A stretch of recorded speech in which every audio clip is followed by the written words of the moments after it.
యేసు రక్తమే జయం పరిచర్య. ప్రియ రక్షకుడైన యేసుక్రీస్తు నామమున ఈ ఉదయకాలమున మీ అందరికి శుభములు కలుగునుగాక. నేను సువార్తను ప్రకటించుచున్నాను గనుక అతిశయ కారణం లేదు. సువార్తను ప్రకటింపవలసిన భారము నా మీద మోపబడి ఉన్నది. అయ్యో, నేను సువార్తను ప్రకటింపకపోయిన ఎడల నాకు శ్రమ అని దేవుని వాక్యం సెలవిస్తుంది. నా ప్రియ సహోదరి సహోదరులారా, మనము దేవుని ఎరిగిన వారము, దేవుని చేత రక్షింపబడిన వారము.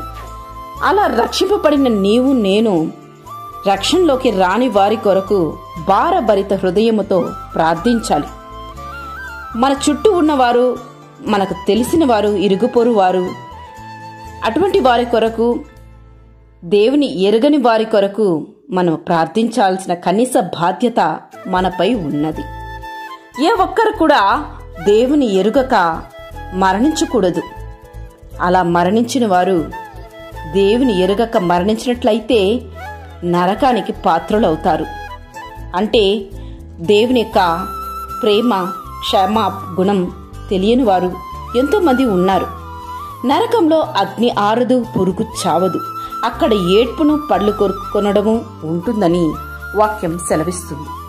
బ్రతికి ఉన్న మనమే యేసయ్యను గూర్చిన ఆయన ప్రేమ, క్షమ, రక్షణ గూర్చి ప్రకటించాలి. కనీసం మన బంధువులకైనా యేసయ్యను గూర్చిన తెలియజేయాలి కదా. ఆలోచించండి. యేసయ్య గూర్చిన సువార్తను ప్రకటింపవలసిన బాధ్యత మనపై ఉంది. దేవుడు మనల్ని ఎంతో ప్రేమించాడు కనుక మనకు అసలు నరక శిక్షే లేకుండా చేయాలని తానే నరునిగా ఈ భూమి మీదికి దిగివచ్చి మన స్థానంలో నిలిచి మనకు రావాల్సిన శిక్ష అంతటిని భరించి ఏకైక కుమారుడు ఆయన. ఎంత గొప్ప ప్రేమండి!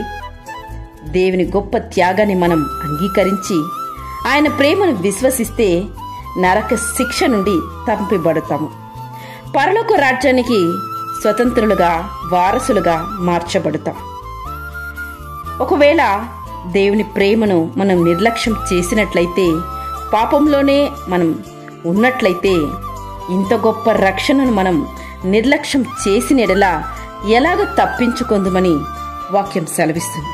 కనుక ఇటువంటి రక్షణను మనం చేజార్చి విడవకూడదు.